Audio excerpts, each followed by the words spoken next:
તારા દિલનો દીવો થાને. ઓરે ઓરે ઓ ભાયા, તું તારા દિલનો દીવો થાને. ઓરે ઓરે ઓ ભાયા, રખે કદી તું ઉછીના લેતો, રખે કદી તું ઉછીના લેતો, પાર કાતે જને છાયા. એ રે ઉછીના ખોટી જાશે ને, એ રે ઉછીના ખોટી જાશે ને, ઉડી જાશે પડછાયા, ઉડી જાશે પડછાયા. તું તારા દિલનો દીવો થાને. ઓરે ઓરે ઓ ભાયા, કોડિયું તારું કાચી માટીનું, તેલ દિવેટ છુપાયા. કોડિયું તારું કાચી માટીનું, તેલ દિવેટ છુપાયા. નાની શી સાડી આડીન અડી, નાની શી સાડી આડીન અડી, પ્રગટશે રંગ માયા, પ્રગટશે રંગ માયા. તું તારા દિલનો દીવો થાને. ઓરે ઓરે ઓ ભાયા, આભમાં સૂરજ ચંદ્ર ને તારા, મોટા મોટા તેજરાયા. આભમાં સૂરજ ચંદ્ર ને તારા, મોટા મોટા તેજરાયા. આતમનો તારો દીવો પેટવવા, આતમનો તારો દીવો પેટવવા, તું વીણ સર્વ પરાયા, તું વીણ સર્વ પરાયા.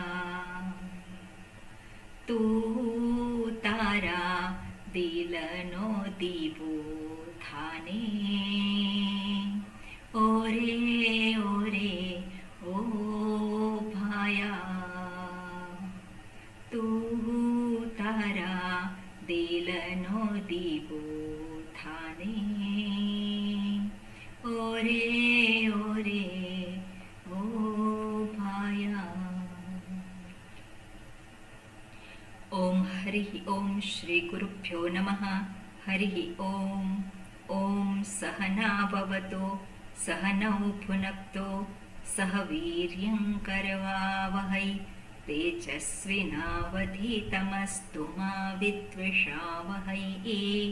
ઓમ શાંતિ શાંતિ શાંતિ.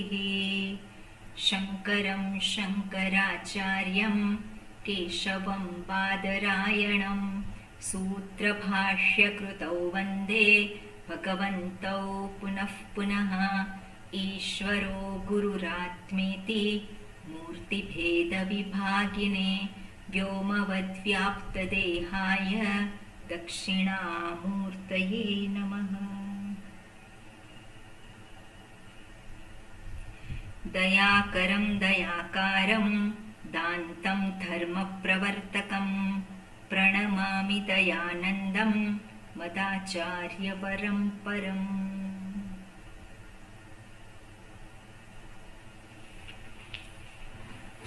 ઓકે, મંગલાચરણનું વાક્ય. સરોજબેન.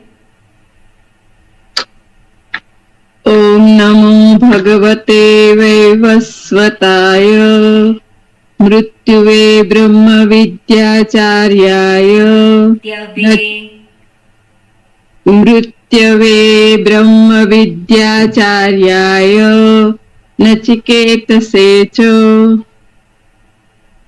ત્યાં છે પ્રિન્ટિંગ મિસ્ટેક નથી, બરોબર. ત્યાં મૃત્યવે એવો શબ્દ છે. ગુરુ શબ્દ પ્રમાણે ગુરુવે એવું ના થાય. શું થાય? ગુરવે. ચતુર્થ વિભક્તિ થાય ગુરવે. ગુરવે નમઃ. એવી રીતે અહીંયા પણ મૃત્યવે નમઃ. બરાબર, આ જરાક ધ્યાન રાખવાનું. મૃત્યુવે નહીં, ગુરુવે મૃત્યવે. નહીં, પણ ગુરવે. ઓકે, બરોબર. આપણે જે મંત્ર જોઈએ છે 22મો મંત્ર. સુરભીબેન, પુસ્તક છે આપની પાસે? નથી પુસ્તક. Okay okay. જયંતભાઈ, આપની પાસે તો છે? હાજી, બોલાવો છો આપ રિપીટ કરો. ઓકે. અશરીરમ શરીરેષુ અશરીરમ શરીરેષુ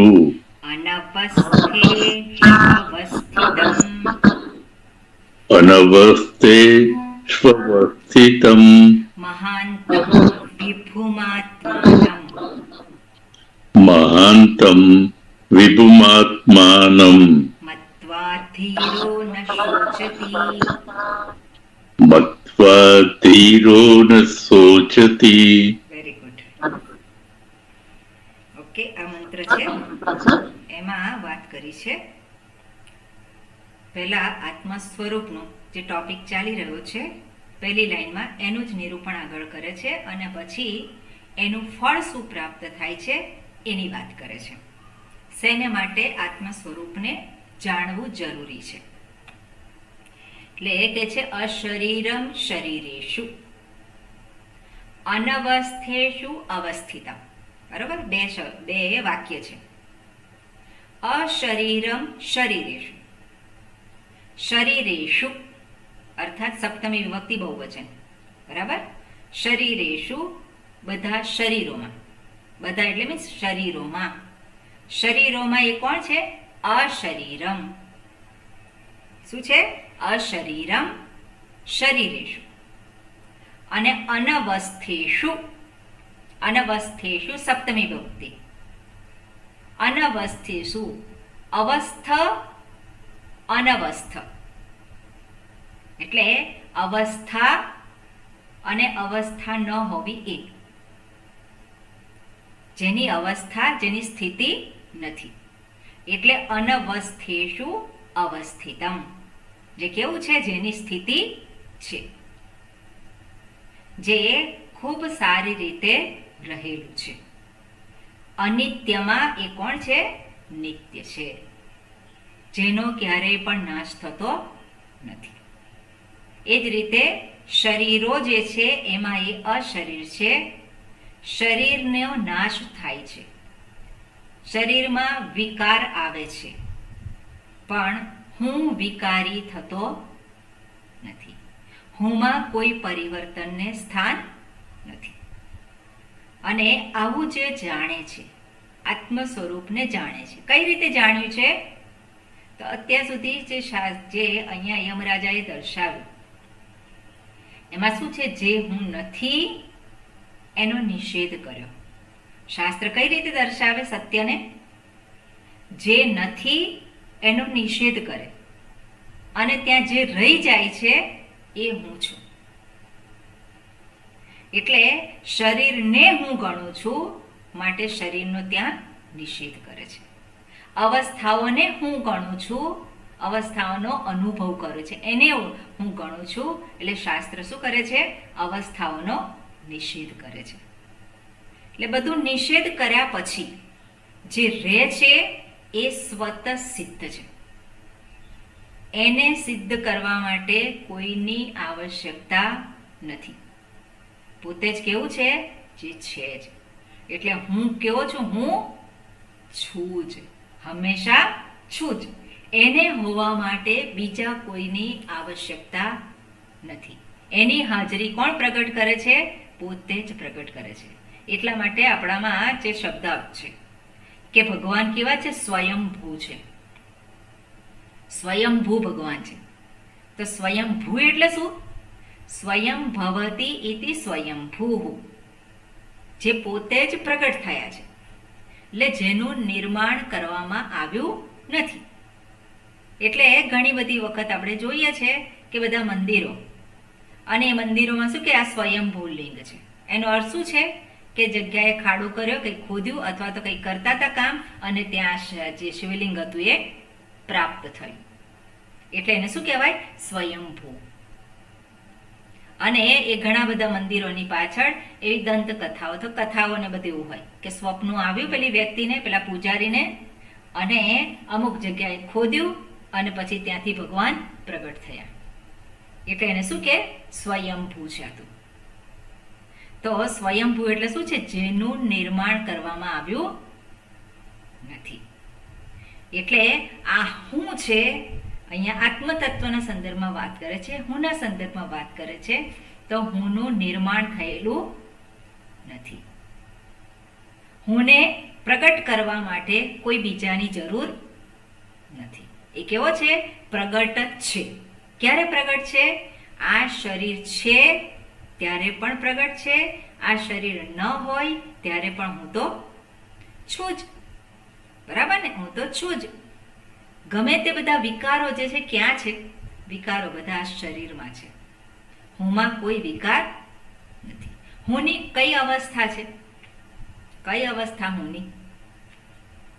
જાગ્રત અવસ્થા કે સ્વપ્ન અવસ્થા કે સુષુપ્તિ અવસ્થા? કઈ અવસ્થા?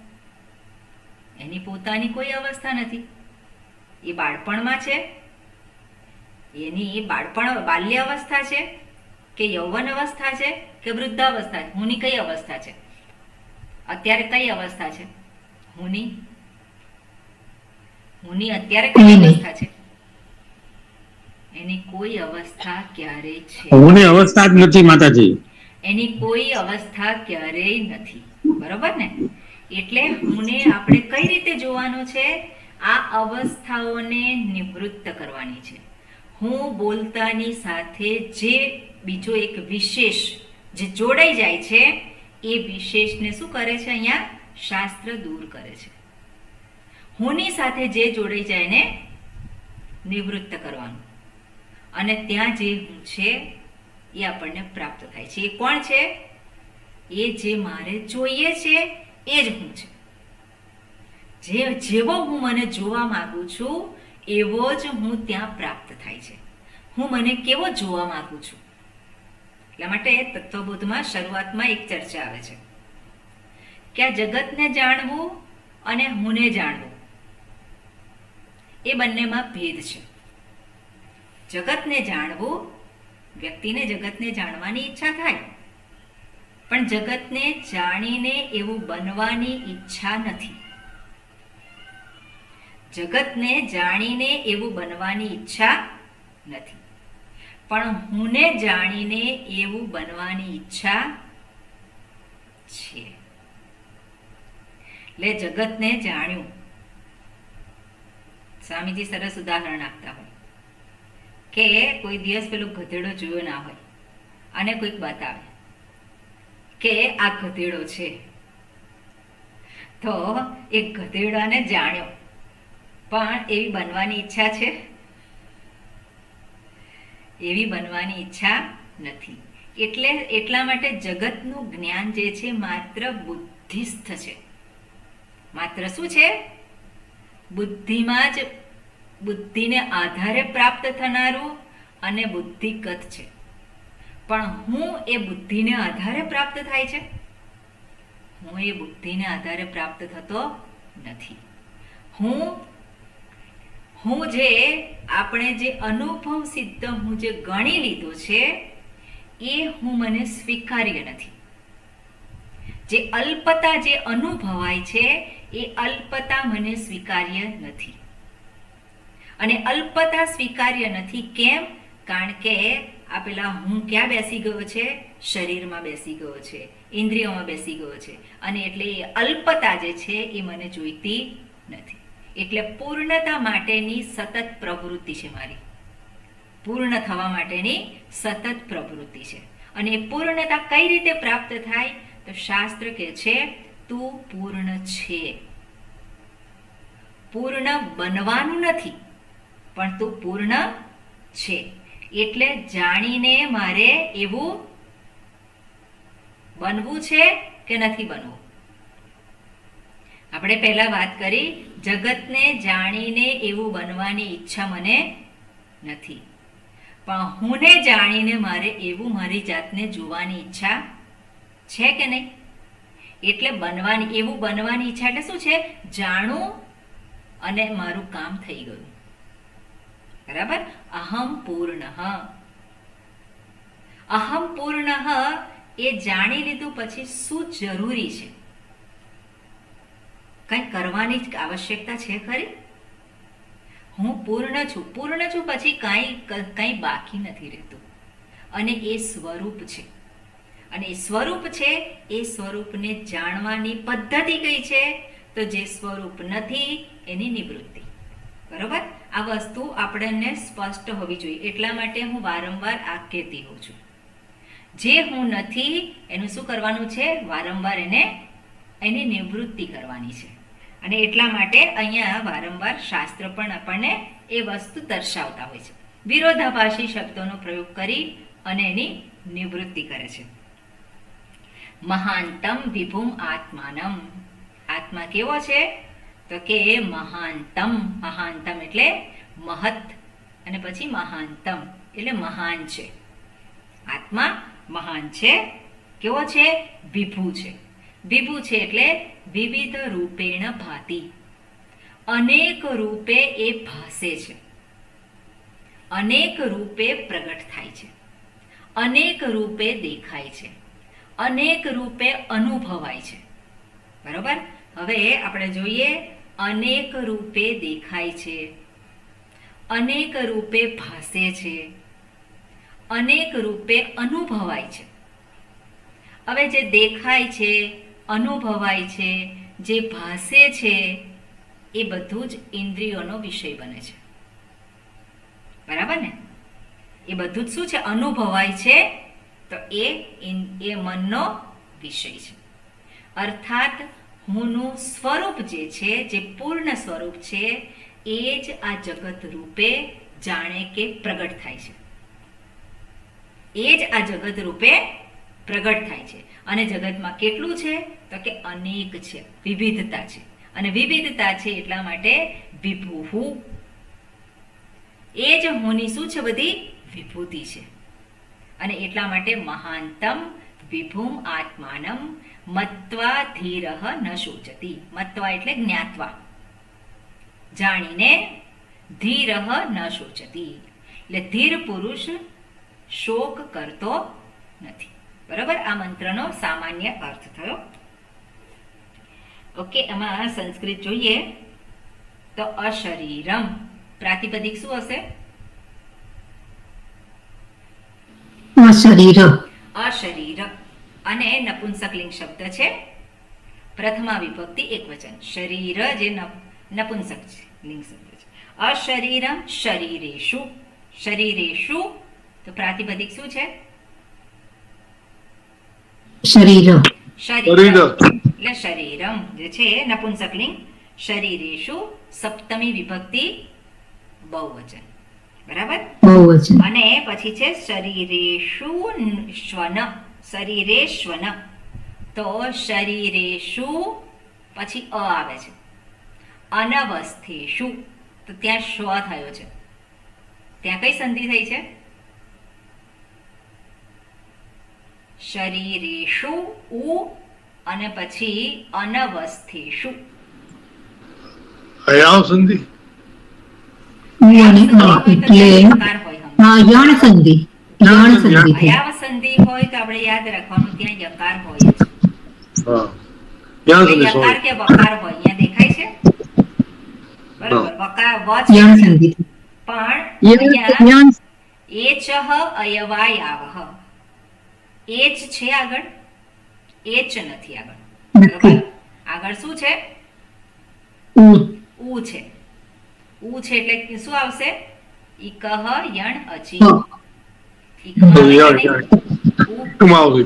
બરાબર એટલે ઇકમાં. એ યણ સંધિ છે એટલે એ શું થશે વકાર થશે ઉકારનો વકાર થઈ ગયો અને પછી અનવસ્થેશુ એનો અ તો ત્યાં છે જ એટલે અનવસ્થેષ્વનસ્થેષુ ફરી પાછું અનવસ્થેષુ અવસ્થિતમ ત્યાં પણ કઈ સંધિ છે સેમ છે યણ સંધિ યણ. અનવસ્થેષુ અવસ્થિતમ પછી આગળ શું છે મહાંતમ મહાંતમ વિભુમ મહાંતમ વિભુમ આત્માનમ મત્વા મત્વા એટલે એને જાણીને જ્ઞાત્વા જાણ. મત્વા જ્ઞાત્વા કયો પ્રત્યય આવે ત્વા પ્રત્યય. ત્વા ત્વા- પ્રત્યય જાણીને ત્વા પ્રત્યય. અને હંમેશા ત્વા પ્રત્યયની જોડે દ્વિતીય વિભક્તિનું રૂપ હોય કારણ કે જાણીને શું જાણીને બરાબર તરત પ્રશ્ન શું થાય શું જાણીને તો શું જાણીને એટલે ઓબ્જેક્ટ બતાવે વિષય બતાવે કર્મ. કર્મ બતાવે એટલે શેને જાણીને તો દ્વિતીય વિભક્તિમાં શું છે મહાંતમ મહાનતમ વિભુમ વિભુમ આત્માનમ આત્માનમ. બરોબર બીજું બધું જ દ્વિતીય વિભક્તિ છે એટલે આત્માનમ એ કેવો છે આત્માનમ એના વિશેષણ છે આત્માનમ એને જાણીને એના વિશેષણો જે છે એ પણ દ્વિતીય વિભક્તિમાં આવે તો વિશેષણ કયો છે મહાનતમ મહાન છે આત્મા કેવો છે મહાન છે અને વિભુમ છે અને એને જાણીને ધીરઃ ન શોચતી મત્વા ધીરઃ ન શોચતી શોચતી ક્રિયાપદ છે બરોબર એ શોક કરતો નથી ઓકે ભાષ્ય વાંચીએ આપણે હા કુસુમબેન અશરીરમ અશરીરમ સ્વેન રૂપેણ સ્વેન રૂપેણ આકાશકલ્પઃ આકાશકલ્પઃ આત્મા આત્મા તમ અશરીરમ તમ અશરીરમ શરીરેષુ શરીરેષુ દેવ પિતૃ મનુષ્યાદિ દેવ પિતૃ મનુષ્યાદિ શરીરેષુ શરીરેષુ અનવસ્થેષુ અનવસ્થેષુ અવસ્થિતિ રહિતેષુ અવસ્થિતિરહિતેષુ અવસ્થિતમ અવસ્થિતમ નિત્યમ નિત્યમ અવિકૃતમ અવિકૃતમ ઇતિ એતત ઇતિ એતત મહાંતમ મહાંતમ મહત્વસ્ય મહતસ્ય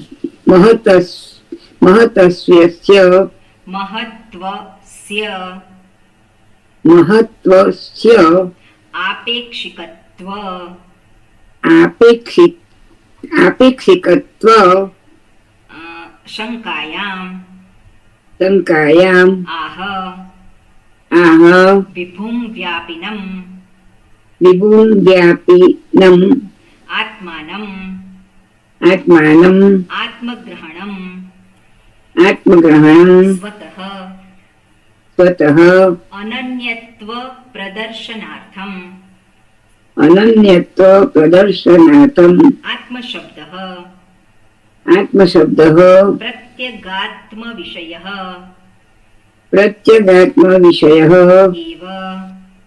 એવ મુખ્યઃ મુખ્યઃ તમ ઈદૃશમ આત્માનમ તમ ઈદૃશમ આત્માનમ મત્વા મત્વા અયમ અહમ ઇતિ અયમ અહમ ઇતિ ધીરઃ ધીમાન ધીરઃ ધીમાન ન શોચતિ ન શોચતિ નહીં એવં વિધસ્ય નહિ એવં વિદસ્ય આત્મવિદઃ આત્મવિદઃ શોકોપપત્તિઃ શોકઃ ઉપપત્તિઃ ઓકે ગુડ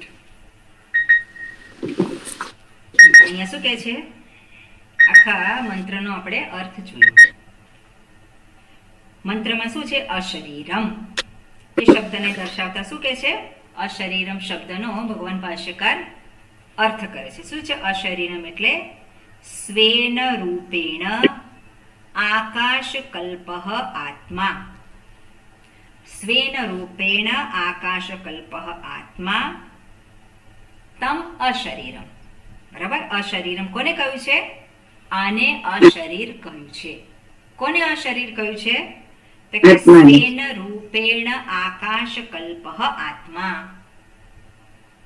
સ્વેન રૂપેણ, સ્વેન સ્વ શબ્દની કઈ વિભક્તિ થાય?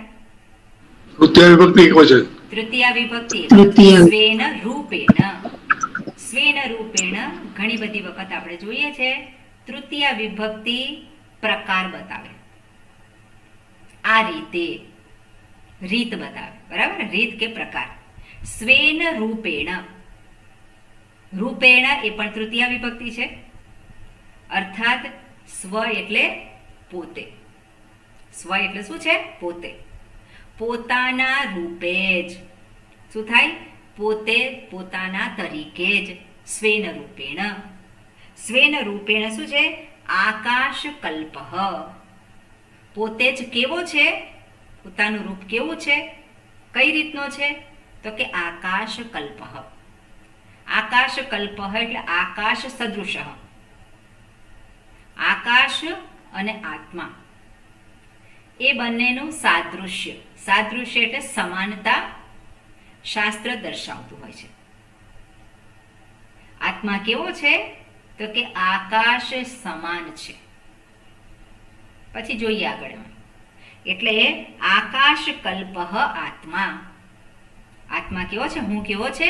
આકાશ સદૃશ છે, આકાશના જેવો છે, અને એટલા માટે એને કહ્યું છે અશરીરમ. બરોબર, અશરીરમ શબ્દનો અર્થ શું થાય છે? કે આત્મા એ રૂપથી અથવા આપણે શું કહે સ્વરૂપથી આકાશના જેવો છે, એટલા માટે એને અશરીર કહ્યું છે. સ્પષ્ટ વાક્યનો અર્થ? એટલે આકાશકલ્પ જે અશરીર. હવે આકાશનું કયું શરીર છે? આકાશનું કોઈ શરીર નથી, એટલા માટે એને કહ્યું છે આકાશકલ્પ. ઓકે, આગળ જોઈએ. શરીરેષુ મંત્રમાં શું કહ્યું છે? અશરીરમ શરીરેષુ. હવે શરીરેષુ શબ્દને હવે ભગવાન ભાષ્યકાર અહીંયા એનું નિરૂપણ કરે છે. શરીરેષુ એટલે શું છે? તો કે દેવ પિતૃ મનુષ્યાદિ શરીરેષુ. કયા શરીર કયા છે? દેવ શરીર, પિતૃ શરીર અને મનુષ્ય વગેરે. વગેરે એટલે બીજા બધા શરીરો આવી જાય, અનેક શરીરો. જે કઈ શરીરો છે એ બધા અહીંયા એનો અહીંયા સમાવેશ થઈ જાય. એટલે શરીરેષુ બહુવચન છે ને, બહુવચન છે એટલે શરીરોમાં. તો કયા શરીરોમાં? દેવ પિતૃ મનુષ્ય વગેરે બધા શરીરોમાં. અર્થાત શરીરો કેટલા છે? અનેક છે. અને અનેક શરીરોમાં આ કોણ છે? અશરીર છે. એનું શરીર નથી, એનું કોઈ શરીર નથી. અર્થાત આત્માને શોધવા ક્યાં જવાનો? ક્યાં જવાનો? શરીરમાં નહીં. શરીરેષુ અશરીરમ. બધા જ શરીરોમાં એ કેવો છે? અશરીર છે. અર્થાત ત્યાં શું કર્યું? શરીરનો નિષેધ કર્યો છે. ઓકે, આગળ જોઈએ. પછી દેવ પિતૃ મનુષ્યાદિ શરીરેષુ. બરોબર. પછી આગળ અનવસ્થેષુ અવસ્થિતમ કહ્યું છે. એને પહેલા જોઈ લઈએ અને પછી એનો ડિટેલમાં જોઈએ. અનવસ્થેષુ. અવસ્થેષુ સપ્તમી વિભક્તિ. અવસ્થાઓમાં. અવસ્થા એટલે સ્થિતિ. બરાબર ને? અવસ્થા એટલે શું છે? તમારી કઈ અવસ્થા છે? વૃદ્ધાવસ્થા. એટલે એને શું થાય? સ્થિતિ કઈ છે તમારી? કોને આધારે કહે છે? શરીરને આધારે. મનને આધારે પૂછે તો તમારી કઈ સ્થિતિ છે? કઈ અવસ્થા? બસ સારું છે, બધું ચાલે છે. શું કરે? એ મનની અવસ્થા બતાવે, ઇન્દ્રિયોની અવસ્થા. બરાબર? હવે અહીંયા શું કહે છે? આ બધી અવસ્થાઓ જે છે, પણ અવસ્થાઓ કેવી છે? રહે છે એવી ને એવી રહે છે, નથી રહેતી. એટલા માટે એનો બદલાય. નિગેટ કર્યો, અનવસ્થા. આ શરીરની કઈ અવસ્થા? એની અવસ્થા કોઈ સાચી નથી, એટલે અનવસ્થા, અસ્થિતિ. કેવું છે એની સ્થિતિ હંમેશા રહેતી નથી, એટલે અનવસ્થેષુ. શેની સ્થિતિ બની રહે છે? આ જગતમાં કોની સ્થિતિ બની રહે છે? જગતમાં કોઈ વસ્તુ એવી નથી કે જે હંમેશા બની રહે છે, એટલે અનવસ્થેષુ. શું કહે છે? અનવસ્થેષુ એ શબ્દને દર્શાવતા શું કહે છે અહીંયા ભાષ્યમાં?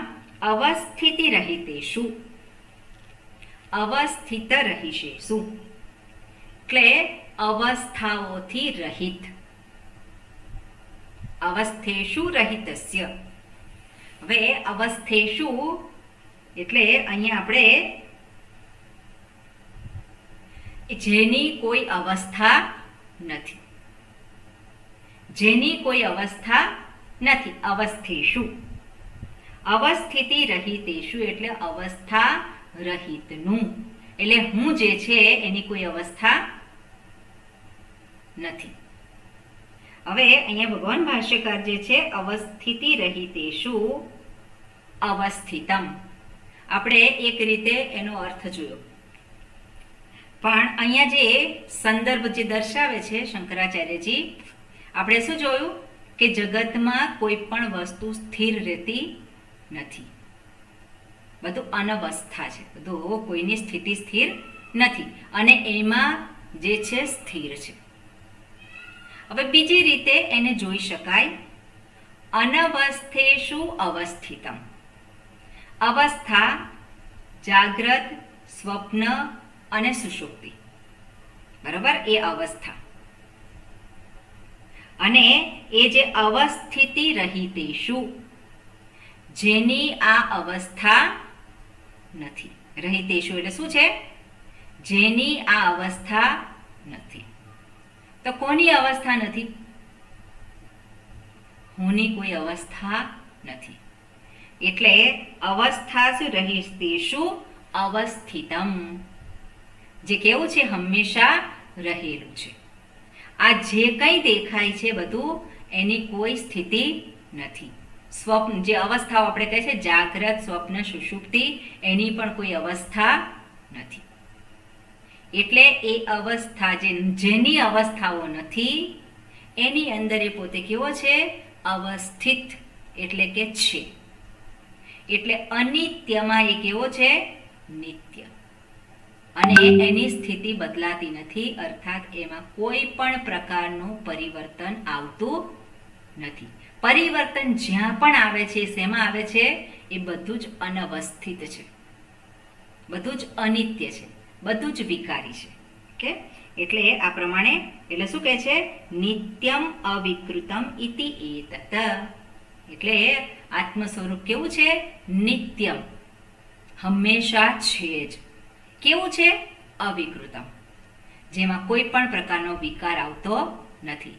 એટલે હું જન્મ્યો ત્યારે જેવો છે એવો જ બાળપણમાં હતો, એવો જ યુવાવસ્થામાં હતો, એવો જ પ્રૌઢ અવસ્થામાં હતો, અને એવો જ હું અત્યારે છું.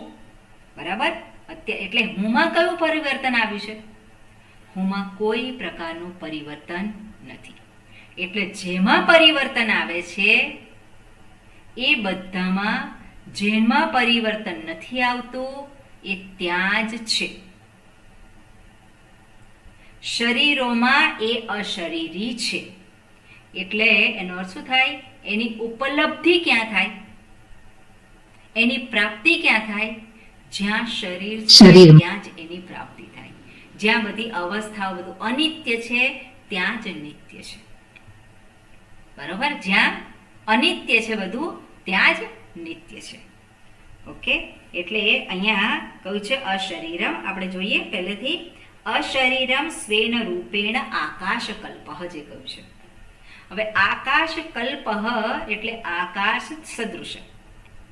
તો આત્માને આકાશ સાથે હંમેશા સરખાવતા હોય છે. કેમ? કારણ કે આત્મા જે છે એ સ્થૂળ છે. આત્મા એને સ્થૂળ કહેવાય નહીં. જો સ્થૂળ હોય તો ઇન્દ્રિયોનો વિષય બની જાય. બરાબર? એટલે એ કેવો છે? સૂક્ષ્મ છે. મારી ઇન્દ્રિયોથી એને હું ગ્રહણ કરી શકું નહીં. પણ એ નથી એવું નથી. હું તો છું જ. હવે એ હું જે છે આકાશના જેવો.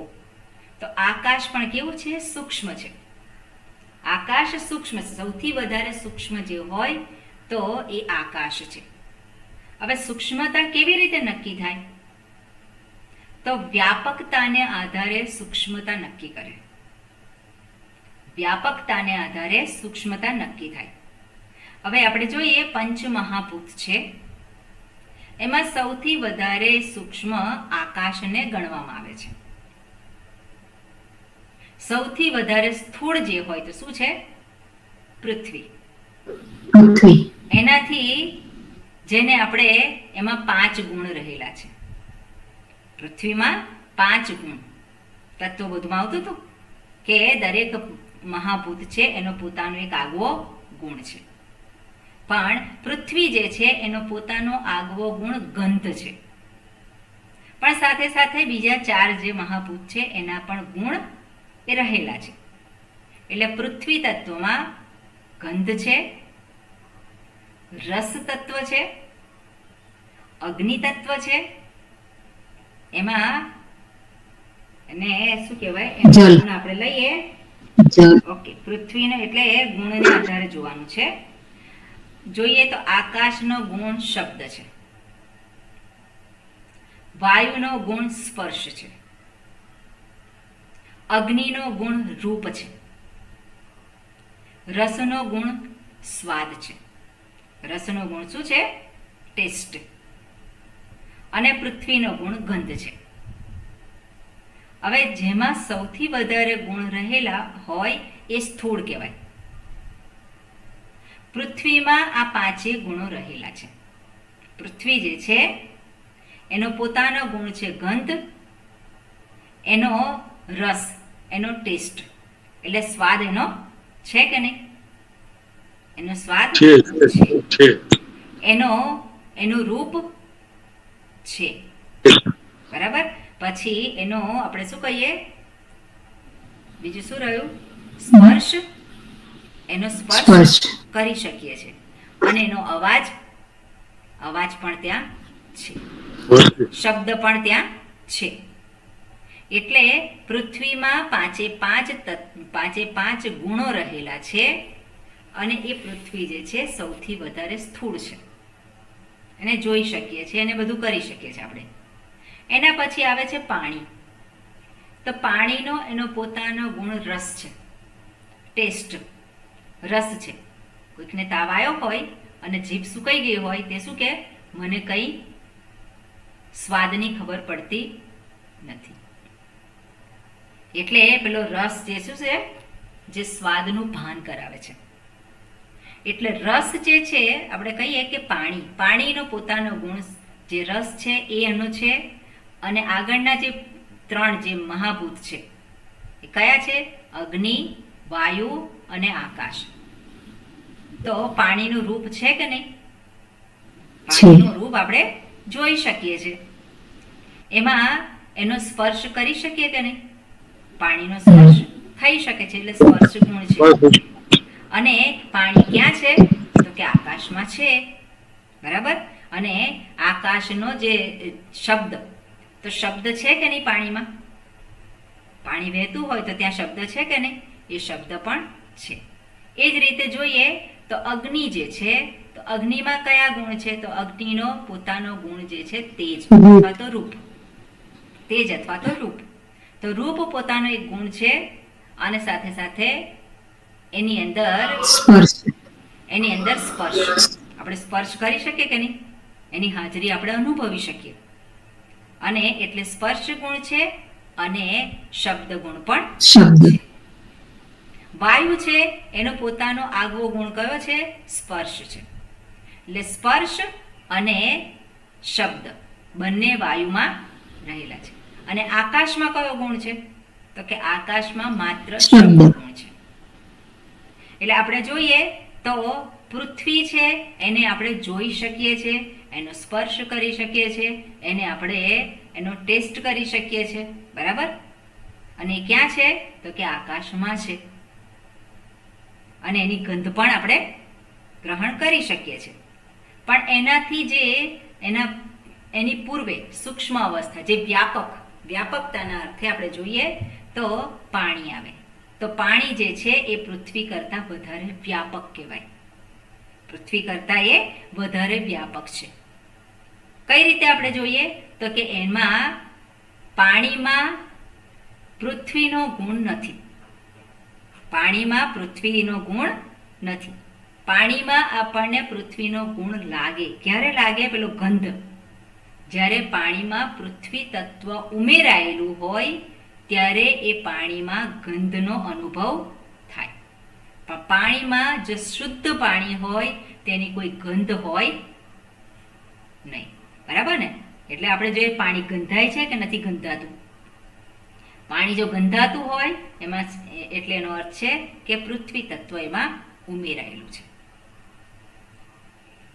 એવી રીતે આપણે જોઈએ કે અગ્નિ, તો અગ્નિમાં એનો પોતાનું રૂપ છે, સ્પર્શ છે અને શબ્દ છે.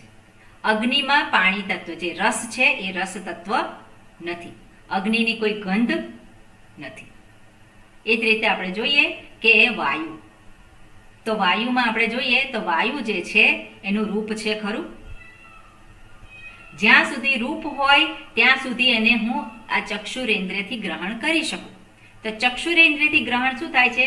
અગ્નિ, પાણી અને પૃથ્વી. પછી વાયુ તત્વ છે એને હું ચક્ષુરેન્દ્રિયથી ગ્રહણ કરી શકું નહીં. એટલે એની અંદર રૂપ નથી, એની અંદર રસ નથી, બરાબર ને? અને એની અંદર એની ગંધ પણ નથી વાયુમાં. એટલે એ વધારે વ્યાપક કહેવાય. એટલે વાયુ જે છે એનો પોતાનો ગુણ કયો છે? સ્પર્શ છે. એટલે સ્પર્શનો અનુભવ આપણે કરીએ છીએ. એટલે એ અગ્નિ કરતાં વધારે વ્યાપક છે. પણ આકાશ કેવું છે? આકાશ સર્વવ્યાપક છે આપણે કહીએ. એનો માત્ર કયો ગુણ છે? શબ્દ ગુણ એકમાત્ર છે. અને શબ્દ એ ઇન્દ્રિયોનો આપણે આ ચક્ષુરેન્દ્રિય એનું રૂપ નથી. એનું રૂપ નથી, એનો કોઈ રસ નથી, એની કોઈ ગંધ નથી, એનો કોઈ સ્પર્શ. આકાશનો સ્પર્શ થાય છે, વાયુનો સ્પર્શ થાય, પણ આકાશનો સ્પર્શ થાય નહીં.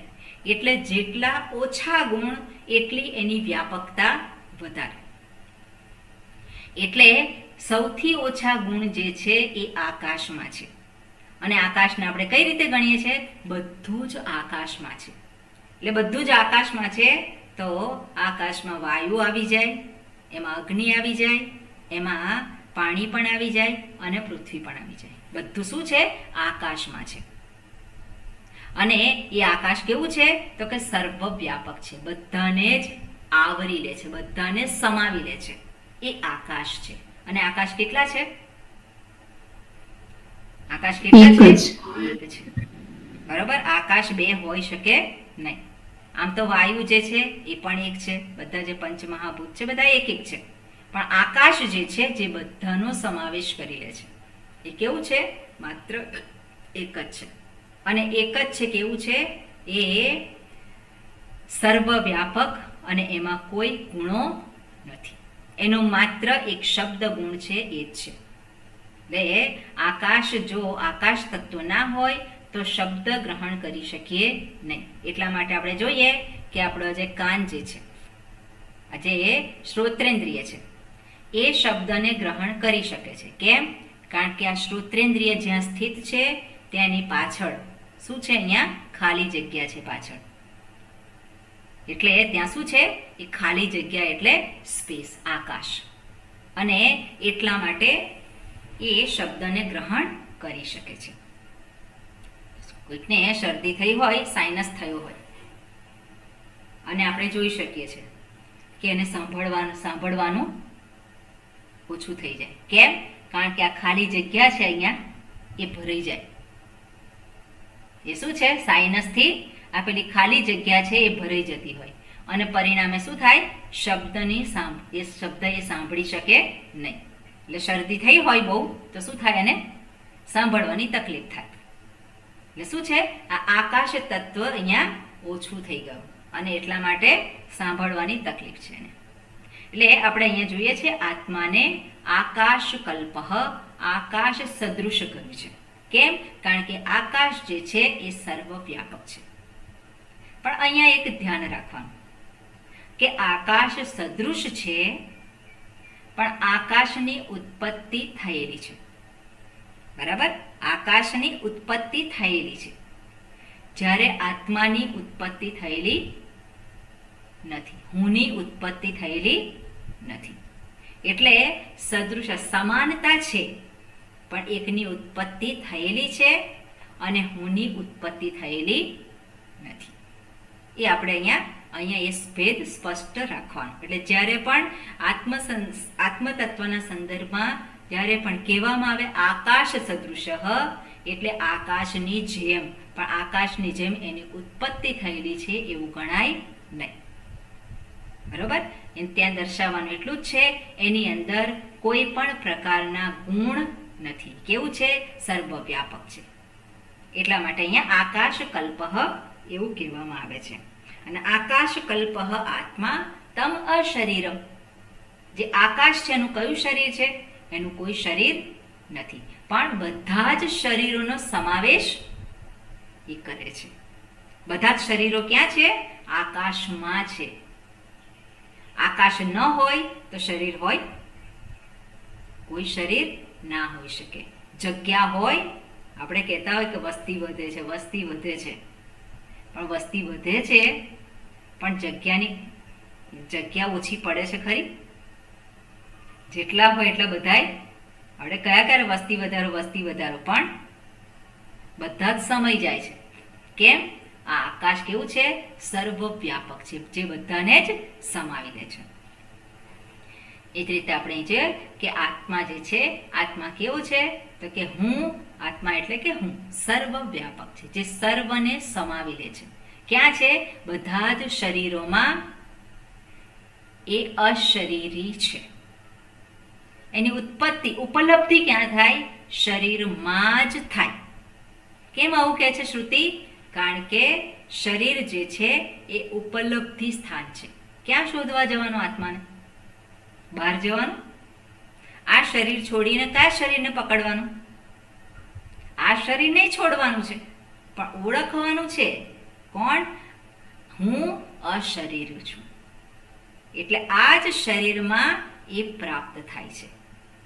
પણ એ જે પ્રાપ્ત થાય છે એ બધા જ શરીરોમાં છે.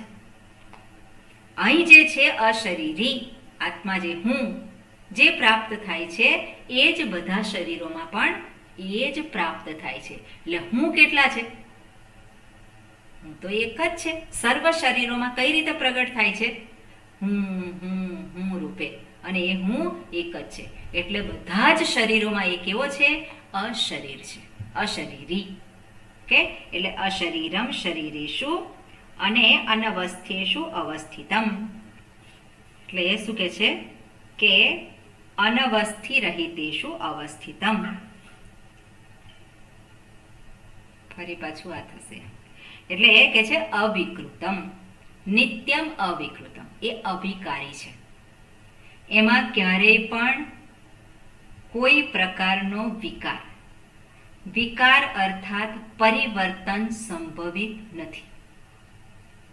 હુંમાં ક્યારેય પણ કોઈ પણ વિકાર સંભવિત નથી. કયા વિકારો છે? વિકાર ક્યાં આવે છે? તો વિકાર આ શરીરમાં છે.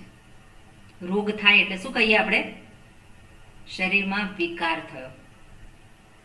કોઈ પણ અંગમાં કઈ તકલીફ થાય તે શું છે? એ વિકાર થયો. અને વિકારથી વિકારયુક્ત થવું એ સ્વાભાવિક છે. શરીરમાં વિકાર થયો કેવું છે? એ સ્વાભાવિક છે, એનો સ્વભાવ છે. એટલા માટે કહે છે ને વ્યાધિગ્રસ્તમ કલેવરમ. આજે શરીર છે કેવું છે? વ્યાધિગ્રસ્ત. હંમેશા એ રોગ છે જ, એમાં વ્યાધિ એમાં છે જ. અને વ્યાધિ ઉપાધિ કરાવે. પણ ત્યાં જાણવું કે શરીર હંમેશા કેવું છે? રોગગ્રસ્ત જ છે. ગમે તેટલું તમે કરો પણ એ રોગ સદંતર જાય એવું હોય નહીં. એટલે હંમેશા કંઈક ને કંઈક તકલીફો એ રહેવાની જ છે. ક્યારેય પણ શરીરમાં તકલીફ ના હોય એવી સ્થિતિની કલ્પના કરવી નહીં. બરોબર? ક્યારે પણ આ શરીર સ્વસ્થ જ હોય એવી ક્યારેય કલ્પના કરવી નહીં. એવી કલ્પના કરી અને આપણે ખાલી ખોટા આપણે એક ધંધે ચડીએ છીએ અને શરીર કંઈ સ્વસ્થ રહે એવું થતું નથી. એટલે એ ધંધો છોડીને આપણે જે કરવા યોગ્ય છે એ કરવા પ્રવૃત્ત થવાનું. એટલે સ્વાભાવિક રીતે જે વિકારવાન હોય, વિકારથી યુક્ત હોય, એમાં વિકાર આવવાના જ છે. એટલે શરીર એ વિકારી કહેવામાં આવે, એના વિકાર આવતા હોય છે. ઇન્દ્રિયોમાં અત્યારે મોટાભાગના બધાએ ચશ્મા પહેરેલા છે. શું છે કે એમાં વિકાર આવેલો છે. ઇન્દ્રિયોમાં વિકાર છે. અને આપણે જોઈએ તો મન છે, એમાં મનમાં વિકાર છે કે નહીં? મનમાં વિકાર છે. આપણે અનુભવીએ જ છે. કોઈક દિવસ ઠેકાણે હોય અને કોઈક દિવસ ઠેકાણું બદલાઈ જાય. એટલે એ ઠેકાણું જે છે એનું હંમેશા એક રહેતું નથી. એમાં હંમેશા પરિવર્તન. બુદ્ધિ છે તો બુદ્ધિમાં શું થાય છે? કોઈક દિવસ આપણે બરોબર હોય એ આપણને સાથ આપે. આપણે શ્રવણ કરવા બેઠા હોઈએ અને આપણને એ વસ્તુ જે શ્રવણ કરતા હોઈએ એને આપણે જે જણાવવા માંગતા હોય એ વસ્તુનું ભાન થાય. પણ કોઈક વાર શું થાય? બુદ્ધિ થાકી જાય, બેર મારી તો એનું ભાન થાય. પણ બુદ્ધિ કેવી હોય? આવી જ છે. એ જાણી એનો સ્વીકાર કરવાનો. અને શું કરવાનું? સ્વીકાર કરે. સ્વીકાર કરી અને આપણે જાણવાનું કે આ જે આવું છે વિકારી છે, એમાં હું અવિકારી છું. જાણવાનું છે શું? હું અવિકારી છું. એટલે વિકારવાન જે છે એમાંથી વિકાર દૂર થાય એવું સંભવિત નથી. મન છે તો ગાંડું થાય, અને ગાંડું થાય તો થાય, પછી પાછું ઠેકાણે આવે તો આવે. એનો સ્વીકાર. કેમ થયું આવું? આવું ના થવું જોઈએ. ગુસ્સો ના આવવો જોઈએ. ગુસ્સો આવે તો આપણને પૂછવા આવતો નથી, આવે છે. બરાબર ને? એટલે એનો સ્વીકાર. અને જેટલો એનો સહજતાથી સ્વીકાર થાય એટલું જ આપણા પોતાના સ્વરૂપમાં આપણે ગોઠવાઈએ છીએ. એટલે વિરોધ નહીં ત્યાં. કેમ? કારણ કે એનો સ્વભાવ છે. એટલા માટે શું છે? અનવસ્થેષુ અવસ્થિતમ નિત્યમ અવિકૃતમ ઇતિ એતત. એટલે આત્મતત્વ કેવું છે? નિત્યમ અવિકૃતમ. એમાં ક્યારેય પણ વિકાર નથી. એટલે હુંમાં ક્યારેય કોઈ પણ પ્રકારનો વિકાર નથી. જે કંઈ વિકારો છે એ આ હુંને નજીકમાં જે રહેલા છે. હુંની નજીકમાં કોણ રહેલા છે? જે ઉપાધિ છે એની. કઈ ઉપાધિ છે? તો આપણે જાણીએ છીએ કે હુંની જે ઉપાધિ છે એની અંદર વિકાર છે, પણ હુંમાં કોઈ વિકાર નથી. નિત્યમ અવિકૃતમ ઇતિ એતત. આગળ કહ્યું છે મહાનતમ.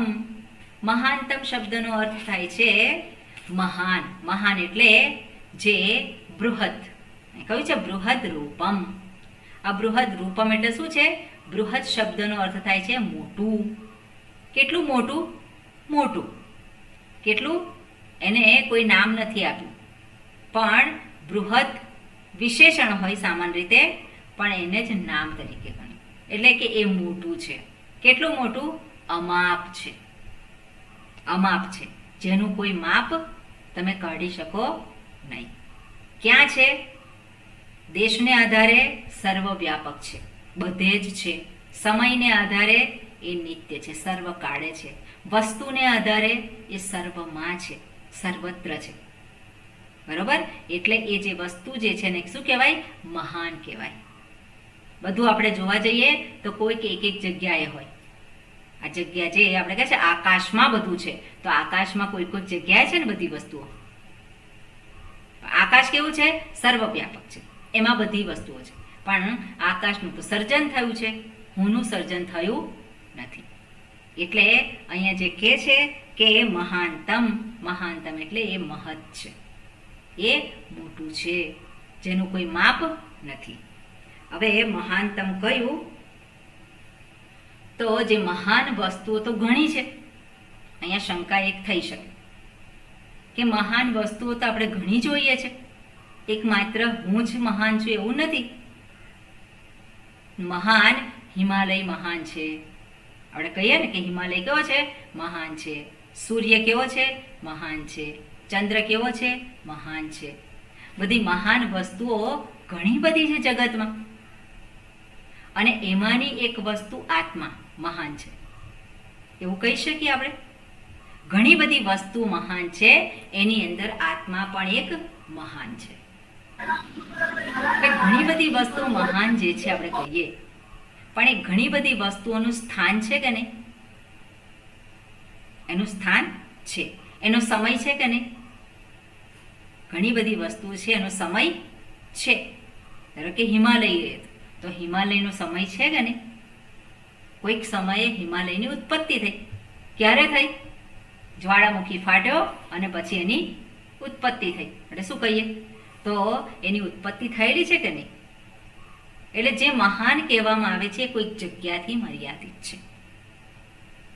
એટલે એ મહાન આવો કોઈક વસ્તુના જેવો નથી, આવા કોઈ પરિબળના જેવું નથી.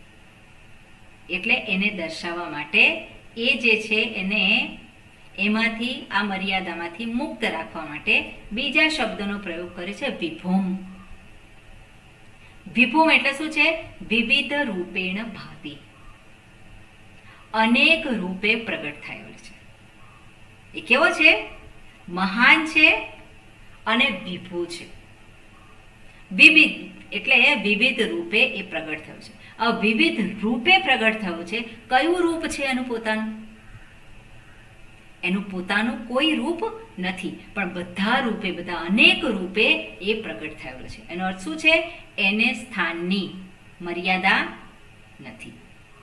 એને સ્થાન જે છે, આપણે સ્પેસ જે કહીએ છીએ, એની મર્યાદા, દેશને આધારે કોઈ મર્યાદા નથી, કાળને આધારે મર્યાદા નથી. પણ જે કંઈ દેશમાં, કાળમાં જે ઉત્પન્ન થયું છે એ બધા રૂપે એ જ પ્રગટ થયેલું છે. વિભૂમ શબ્દ શું છે? એની મહાનતા જે દર્શાવે છે. મહાન વસ્તુ હોય 1, 2, 3, 4 એવો આત્મા મહાન નથી, પણ મહાન એટલે શું છે? જે સર્વને સમાવી લે છે એવો એ મહાન છે. જગતમાં શું છે એવું કે જે સર્વને સમાવી લે છે? તેને કહેવાય આકાશ. બરાબર ને? આકાશને શું કહેવાય? મહાન કહેવાય. પણ આકાશની ત્યાં મર્યાદા છે, આકાશની ઉત્પત્તિ થયેલી છે. બરાબર? એવી રીતે આ જે છે કેવું છે? વિવિધ રૂપેણ ભાતિ, અનેક રૂપે એ પ્રગટ, અનેક રૂપે એ ભાસે છે. એટલા માટે વિભુ શબ્દનું ત્યાં કહ્યું છે. એટલે વિભુમ એટલે શું? વ્યાપિનમ આત્માનમ. શું કે છે? મહાનતમ, પછી મહત્વસ્ય આપેક્ષિકત્વમ, આપેક્ષિકત્વ શંકાયામ. એવી શંકા ઊભી થાય કે આ જે મહત્ વસ્તુ છે એ આપેક્ષિત છે, એટલે સાપેક્ષ છે. સાપેક્ષ હોય એટલે હિમાલય જે છે એને મહાન કહેવાય, સૂર્ય એ મહાન કહેવાય, અગ્નિ એ મહાન કહેવાય. પણ બધાની મહાનતા શું છે? એ પોતપોતાના ક્ષેત્રોમાં છે. બરાબર ને? પોતપોતાના ક્ષેત્રોમાં છે, એના જેવું નથી. અહીંયા મહાનતા જે છે એની એવી નથી. આ બધાની મહાનતા સાપેક્ષ રીતે છે. એ સાપેક્ષત્વ એ જે છે એનું નિરાકરણ, એવી જો શંકા ઊભી થતી હોય તો અહીંયા એને માટે બીજો શબ્દ પ્રયોગ કર્યો છે, શંકાયામ આહ વિભુમ. અને વિભુમ એટલે શું છે? વ્યાપિનમ, જે વ્યાપક છે. અને વ્યાપિનમ આત્માનમ, આત્મગ્રહણમ સ્વતઃ અનન્યત્વ પ્રદર્શનાર્થમ.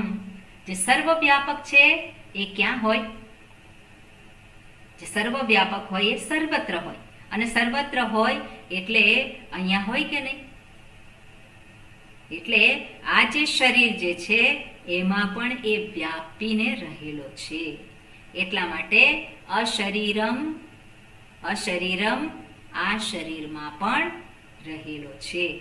એટલે વિવિધ રૂપો જે છે એના એમાં આ એક રૂપ પણ એનું જ છે.